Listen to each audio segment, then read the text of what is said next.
주일 이렇게 온전히 우리를 부르사 하나님을 예배할 수 있게 하심에 감사합니다. 이 시간 우리의 마음과 생각을 다해 주님을 알아가기 원하오니 주여 이 시간 함께 하시고 성령 하나님께서 친히 가르쳐 주옵소서. 울고 원하신 예수님의 이름으로 기도합니다. 아멘. 네, 사진 한번 보여주시기 바랍니다. 여러분들 어린아이 보면 어떠한 생각이 드십니까? 어떤 분들은요, 어린아이만 보면 소리를 지르는 분들이 있어요. 아! 너무 귀여워. 우리가 어린아이만 보아도 너무 사랑스럽고 또 지켜주고 싶고 또 보호해줘야 될 것 같은 그런 마음이 드는 것은 너무나 당연한 것이지요. 그런데 여러분, 우리가 이렇게 어린아이를 볼 때 보호해주고 싶고 특별히 보호받아야 되는 어떤 이런 존재로 여김을 받은 것이요, 불과 얼마 되지 않습니다. 한 100년 정도밖에 되지 않습니다. 먼저 우리나라 이야기를 해볼까요? 원래 우리나라에서 어린이라는 이 말은요, 전혀 좋은 의미가 아니었습니다. 이 세종대왕의 훈민정음 서문을 보시면 이런 전차로 어린 백성이 뛰고 오르죠 홀베이셔도, 이렇게 하면서 이 어린 백성이라고 나오는데, 어린은 나이가 어리다라는 게 아니에요. 어리석고 미숙하다라는 그런 의미입니다. 옛날에는 아이들을 온전한 인격초로 대우하지 않았습니다. 그래서 아이들을 부를 때에도 좋게 안 부르죠. 어린 놈, 이놈의 새끼, 이런 식으로 막 불렀습니다. 그러다 100년 전에 우리 소파 방정환 선생님이 어린이날을 제정 운동하시면서 젊은 사람을 우리가 젊은이라고 부르지 않는가, 어린 사람을 우리가 어리니까 어린이라고 부르자라고 제안하고 나서야 조금씩 우리가 어린이에 대한 인식이 바뀌어졌습니다. 여러분, 이러한 모습은요, 서양도 다르지 않았습니다. 중세 그림 한번 보여주시면요, 이게 성모 마리아와 예수님의 그림이에요. 또 보여주시면 좀 특징이 보이세요? 예수님이 보면 늙었어요. 조금 늙었어요. 또 보면 이거는 탈모까지 진행되고 있습니다. 보면 몸집만 작은 그런 어른으로 이렇게 막 그린 것을 볼 수가 있어요. 서구사회도 보면 이 중세까지만 해도 지금과 같은 아동기라는 그런 개념 자체가 없었습니다. 17세기가 되어서야 겨우 이제 아동복이라는 게 따로 나왔을 정도니까요. 그래서 그 전까지는 아이들은 어떤 사랑받고 보호받아야 되는 존재가 아니라 그저 그냥 집안에 일하는 노동력 정도로 취급받았습니다. 18세기 영국 산업혁명 당시 사진들을 보면요, 어린 친구들이요, 컴컴하고 어두운 공장이나 탄광 속에서 하루 종일 짐을 나르고 고된 노동을 했습니다. 아이들이 이 노동을 하면 안 된다라고 이 법이 통과된 게 불과 200년 전의 일입니다. 지금도 제3세계에서는요 1억 6천만 명의 아이들이 노동 착취를 당하고 있습니다. 우리가 먹는 초콜릿, 우리가 신는 이 운동화, 이것들을 만들기 위해 1억 6천만 명의 아이들이 눈물 섞인 노동을 하고 있습니다. 그런데 이런 모습은요, 성경 시대에도 마찬가지였습니다. 오늘 본문을 보시면 부모들이 예수님께 이 만져주기심을 바라고 아이들을 데리고 옵니다. 그러자 제자들이 어떻게 하는가 하면요, 한번 보여주시겠습니까? 제자들이 꾸짖습니다. 애들은 저리 가. 어디 애들이 와? 애들은 적은 건지 오지 마! 라고 막 꾸짖고 나무랍니다. 여러분, 이러는 모습이요, 제자들이 특별히 인성이 나쁘고 거칠고 막 이래서가 아닙니다. 그 당시 상식으로는 이 아이의 개념 자체가 여기 낄 데가 못 되는 거예요. 아이는 그 당시에 숫자를 세요, 안 세요? 안 센다라고 하는 것은 그만큼 무가치하다라고 하는 것이죠. 그러니까 아마 그들은 이런 생각을 했을 겁니다. 아니, 지금 예수님이 얼마나 바쁘고 피곤하신데 이런 애들까지 와서 예수님을 번거롭게 하는 거야. 이거는 주님을 위한 거야. 그런데 여러분, 우리가 여기서 주목해야 될 사실이 있습니다. 이 제자들이 이 바로 직전 이 마가복음 9장에 보시면 예수님께 무슨 말씀을 들었는가 우리 한번 보기 원합니다. 마가복음 9장 36절 37절 말씀 우리 같이 한번 읽어보겠습니다. 어린아이 하나를 데려다가 그들 가운데 세우시고 안으시며 제자들에게 이르시되 누구든지 내 이름으로 이런 어린아이 하나를 영접하면 곧 나를 영접함이요 누구든지 나를 영접하면 나를 영접함이 아니요 나를 보내신 이를 영접함이니라 하고, 여기에 보시면 어때요? 누구든지 내 이름으로 이런 어린아이를 영접하는 게 누구를 영접하는 것과 같다고요? 예수님을 영접하는 것과 같다고 그랬죠. 이것을 먼 시간 한 2년 전 3년 전에 들었으면 이해라도 돼요. 근데 보면 지금 우리가 마가복음 10장을 보고 있는데 마가복음 9장입니다. 이거 얼마 지나지 않은 사건이에요. 그때 예수님께서 어린아이를 안기면서 이런 아이를 영접하는 것이 나를 영접하는 것이다 라고 이야기를 들었죠. 근데 그거를 금세 까먹고 정반대의 모습을 보이고 있습니다. 저는 이 장면을 묵상하면서 큰 두려움을 느꼈습니다. 왜냐하면 도대체 이 제자들은 예수님의 말씀을 얼마나 가볍게 흘려들었기 때문에 지금 이렇게 예수님의 말하는 말씀과 반대로 행동하는가 하는 생각 때문이었어요. 지금 제자들은요, 몸으로서는 예수님과 24시간 밀착해서 항상 동행하고 있죠. 그런데 마음은 같이 가고 있지 않아요. 제자들은 예수님을 쫓아다니면서 예수님의 말씀, 가르침을 하루 종일, 수일 동안, 아니 수개월, 오랜 시간을 들었습니다. 그런데 그들은 예수님의 말씀을 귀로 수없이 많은 말씀들을 들었을지 몰라도 그 말씀이 마음밭에는 씻겨지지가 않은 것입니다. 그 결과가 뭐예요? 자기들은 지금 예수님을 위한다라고 행동을 하고 있는데 그것이 예수님의 마음을 아프게 하는, 가로막고 있는 행동을 하고 있는 거예요. 여러분, 이것이요 제자들만 보일 수 있는 모습이 아니라는 겁니다. 우리가 오늘 나 자신을 한번 되돌아봐야 되는 거예요. 올 한 해 2026년 우리가 참으로 올 한 해도 많은 말씀을 들었습니다.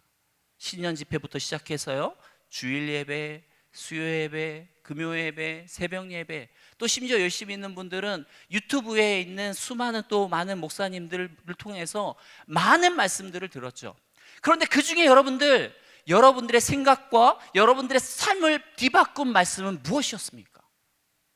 여러분, 무엇이 여러분들의 마음과 생각을 뒤흔들고 그리고 그 흔적을 남겨놓았습니까?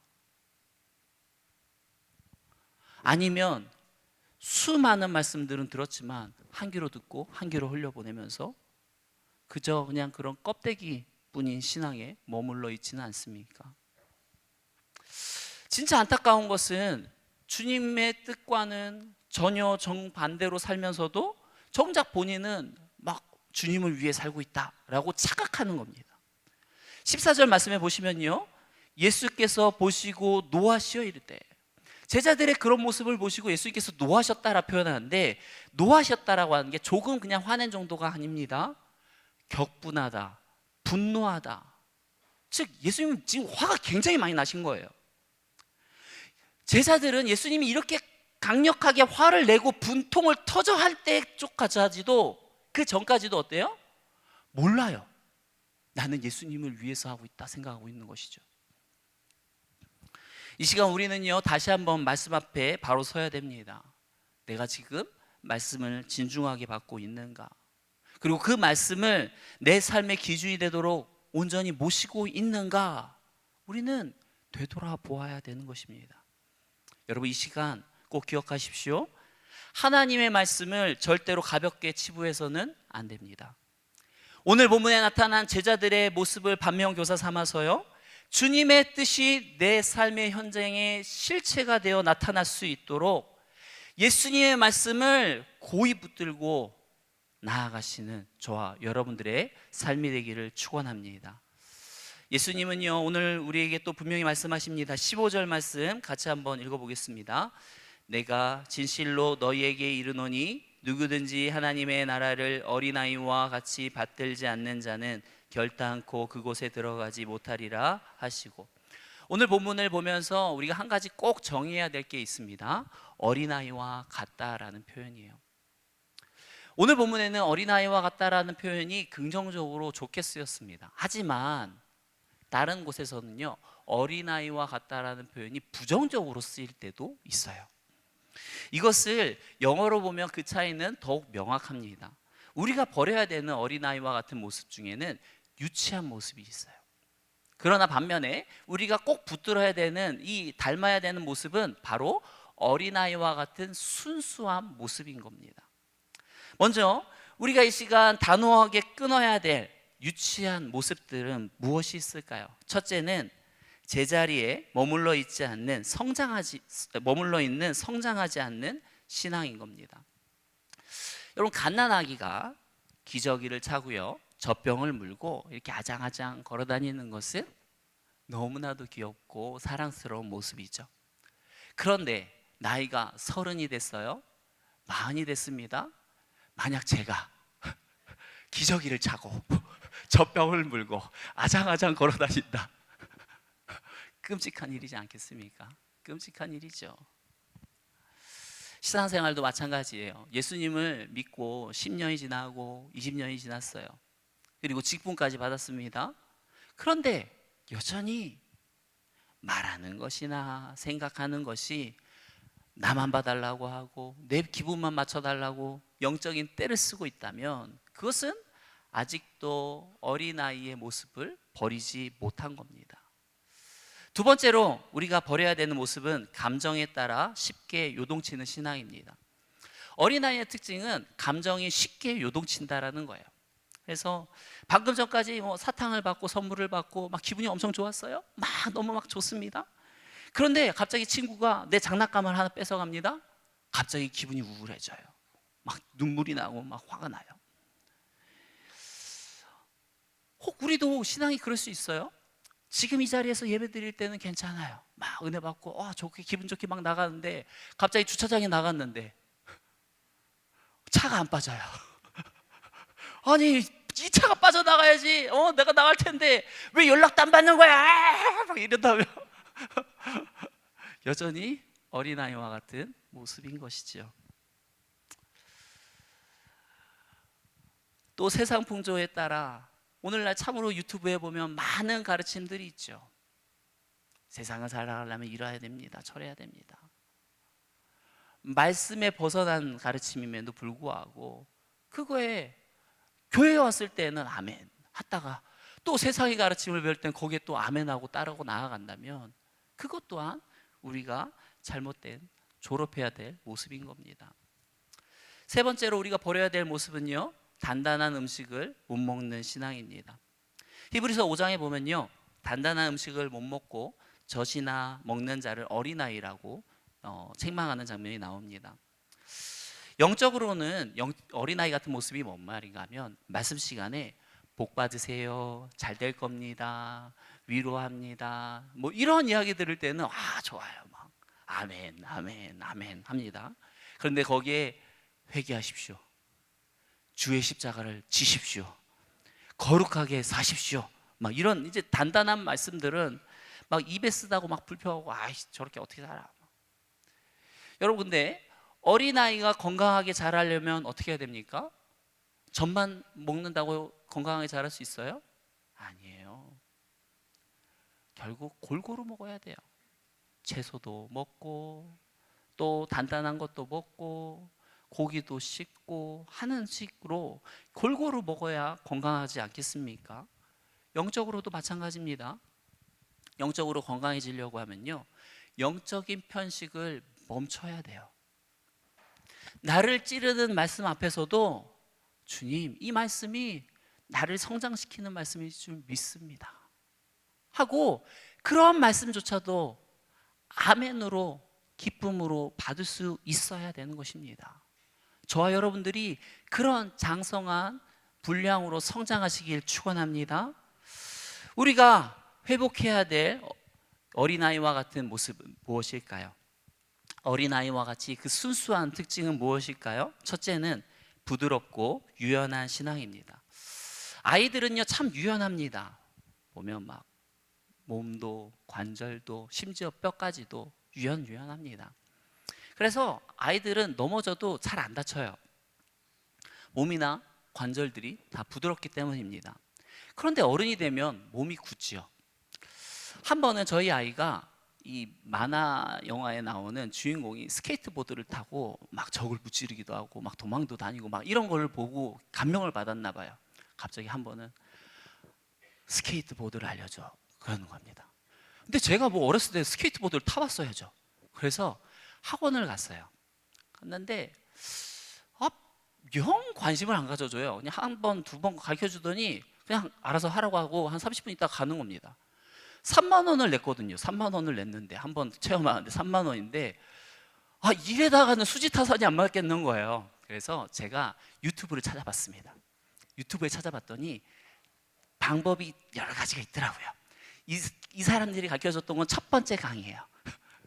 2일차 또 있어요. 3일차 있고 해서 제가 그것을 보고 아이한테 가르쳐줬습니다. 이렇게 하는 거야. 오늘은 이거 배우는 거야.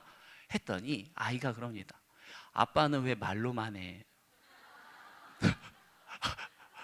아빠는 왜 말로만 하냐요? 그래서 자꾸 말로만 했더니 이게 권위가 안 서지 않습니까? 그래서 쟤도 같이 탔어요. 같이 번갈아 가면서 막 타면서 이렇게 하는 거야 막 하면서 탔습니다. 그러다가 한 번은 이게 제대로 미끄러진 거예요. 한 발을 잡고 팍 미끄러진 겁니다. 그러면서 순간 분명히 날았어요. 그리고 팍 땅에 떨어졌는데 몸이 안 움직여요. 몸이 안 움직여. 보통은 아이들은 넘어져도 버체각 일어나고 또 다시 타고 하지 않습니까? 그 지하 주차장에서 이렇게 그 대리석 딸린 데서 타고 있었는데 한 1분은 못 일어나겠더라고요. 잠깐만 좀 있자. 여러분, 문제는요, 어른이 되면 몸만 굳는 게 아니라는 거예요. 몸만 굳지 않아요. 생각도 굳습니다. 말씀이 선포되면요, 어린아이는요, 그렇구나 하고 그대로 믿고 받아들여요. 제가 그 중등부 친구들이랑 이제 회식을 한다고 저기 김해공항 근처를 갔습니다. 저녁이었어요. 그러다 보니까 밤에 그 비행기가, 거기는 특히 비행기가 크죠, 맞죠? 근데 이 비행기가 이렇게 밤에 이렇게 반짝반짝 이렇게 불빛을 내지 않습니까? 근데 그 모습이 약간 좀 이렇게 UFO 같더라고요. 그래서 제가 장난을 쳤습니다. 우와, UFO다! 그랬어요. 그러자 뒤에 중학교 1학년 여학생, 지금 갓 신입생으로 올라온 친구가 그럽니다. 맞지? 나 지난번에도 봤어! 그러면서 UFO라고 진짜로 믿더라고요. 어린아이의 특징이죠. 하는 말을 그대로 믿고 받아들이는 것. 그런데 어른들은 어때요? 말씀을 선포해 주어도요, 글쎄, 내 생각에는 말이야, 내 경험에는 말이야, 그건 아닌 것 같은데 하면서 자꾸 방어막을 칩니다. 하나님이 원하는 건 뭘까요? 어린아이와 같은 모습인 거예요. 내 생각에는, 내 경험에는, 내 지식에는 이것이 아닌 것 같아도 하나님께서 그렇게 말씀하시면 그래, 그것이 맞을 수 있겠지, 믿고 나아가는 것, 그것이 주님이 원하시는 태도인 겁니다. 두 번째로 우리가 가져야 되는 모습은요, 작은 것에 감격하는 마음입니다. 아이들은요, 사탕 하나에도 너무 기뻐하죠. 작은 선물에도 너무 기뻐합니다.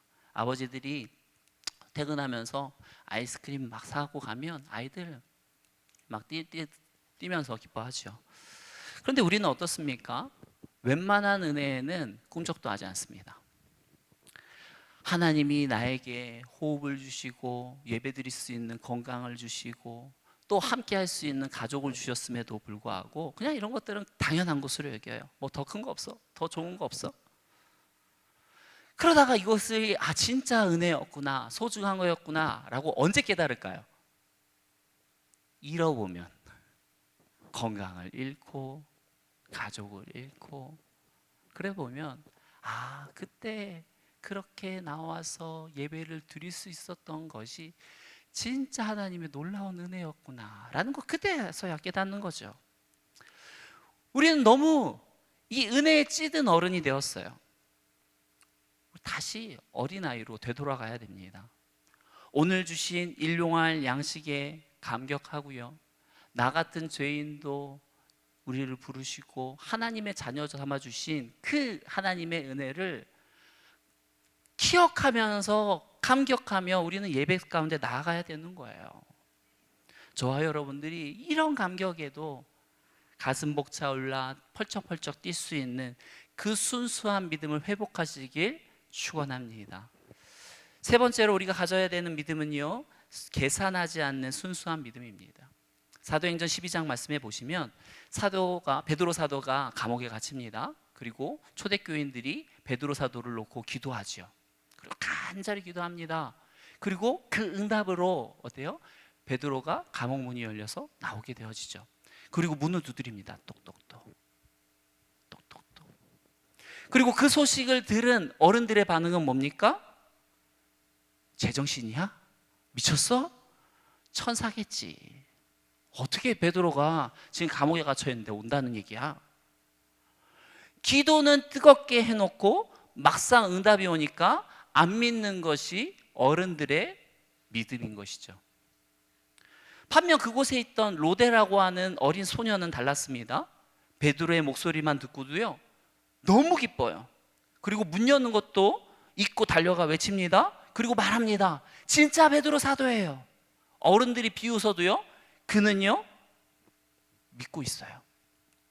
주님이 오늘 우리에게 요구하시는 것은 바로 이 로데의 믿음을 요구하고 있는 것입니다.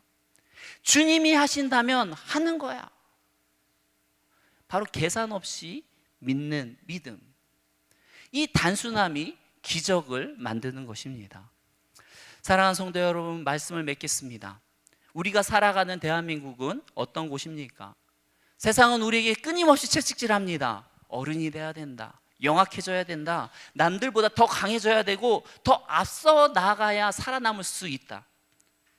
그래서 우리는 그런 무한 경쟁 속에서 상처받지 않으려고, 살아남으려고 우리의 마음 문을 꼭꼭 닫고 어느새 딱딱하고 차가운 그런 어른이 되어버렸습니다. 하지만 주님은 오늘 우리에게 정반대의 길을 말씀하십니다. 15절 말씀 보시면, 돌이켜 어린아이와 같이 되지 아니하면, 돌이켜서 어린아이와 같이 되지 아니하면 결단코 어디를 못 들어가요? 그곳 천국에 못 들어간다. 돌이켜서 어린아이와 같이 되지 않으면 너는 천국에 들어갈 수 없다. 착각할 수 있는 거예요. 나는 천국 가는 건 딴호당상이야 라고 생각할지 모르는데, 막상 가봤더니 내가 가는 곳이 천국이 아닐 수도 있는 거예요. 왜요? 돌이키지 않았기 때문에. 돌이켜서 어린아이처럼 돼야 되는데 어린아이가 아니고 늘 어른처럼 딱딱한 상태로 살아가는 것이죠. 여러분, 처음 주님 만났을 때를 기억하십니까? 세상에서 내 힘으로 살아보려고 하다가 지쳐 쓰러져서 주님 앞에 엎드렸던 그때예요. 저도 지금 하는 사역들의 많은 모습들이 청년 때 했던 사역과 많이 비슷합니다. 거의 말씀하는 사역, 전하는 사역 외에는 나머지 사역들은 거의 비슷한 것 같아요. 그 당시도 굉장히 열심히 했었어요. 저는 하나님을 위해서 한다고 생각을 했습니다. 그런데 어느 날 저한테 하나님께서 그런 말씀을 주시는 거예요. 너 나를 위해서 하지 않는 거야. 왜? 무슨 말이에요? 저는 지금 하나님을 위해서 열심히 하는 겁니다. 아니야. 너 지금 이거 열심히 하는 것들, 네가 다른 사람들한테 칭찬받고 잘한다 그 소리 듣는 게 좋아서 그거에 신나서 네가 하는 거지 나를 위해서 하는 게 아니야 라고 딱 찌르는데요, 정말 숨이 막혀 오더라고요. 눈물로 정말 그 자리에서 떼굴떼굴 구르면서 정말 잘못했습니다 회개했던 기억이 있습니다. 여러분, 성경 지식은 부족해도요, 주님의 이름만 불러도 가슴이 뜨거워지고 예배당 안에만 들어와도 눈물이 왈칵 쏟아지던 그 어린아이와 같은 시절들이 우리에게도 있었어요. 그런데 지금 여러분의 모습은 어떻습니까? 제자들처럼 말씀을 수없이 듣고 있습니다. 하지만 수없이 많은 말씀들이 나를 변화시키지 못해요. 내 머리는 키울 수 있을지언정 내 순간의 기분은 어떤 은혜로운 것처럼 만드는 것처럼 보일지 모르지만 내 고집으로, 내 생각으로, 내 경험으로 여전히 말씀을 판단하며 살아가고 있지는 않습니까? 너무나 영적인 어른이 되어서 하나님 앞에서조차 내 경험을 말하고 내 지식을 말하고 내 판단을 내세우고 있지는 않습니까? 주님은 오늘 그 딱딱한 껍질을 깨트리길 원하십니다. 주님, 저는 주님 없으면 안 되는 영적 어린아이입니다. 이 시간 내 생각, 내 경험, 내 판단들 내려놓고 주님이 말씀하시면 어디든 나아가는, 어디든 순종하는 그런 부드러운 마음을 내게 허락하여 주옵소서. 여러분, 이 고백으로 이 시간 주님 앞에 나아가길 축원합니다. 같이 통성으로 기도하며 나아가겠습니다. 같이 기도하겠습니다. 할렐루야. 사랑과 은혜가 많으시하니 우리가 주님 앞에 영적 어린아이로 나아가기 원합니다. 주님 앞에 쫓아 내 경험, 내 판단, 내 지식을 앞세우며 반기를 듣고 있지는 않습니까? 주님, 어린아이와 같은 순전하고 진실한 믿음이 내 안에 있기 원합니다. 주여, 우리를 붙들어 주옵소서. 부드럽고 순전한 마음을 허락하사 어떤 말씀이든 내게 주시면 아멘으로 받고 화답하며 나아갈 수 있는 귀한 믿음의 백성 될 수 있도록 인도하여 주옵소서. 우리를 구원하신 예수님의 이름으로 기도합니다. 아멘.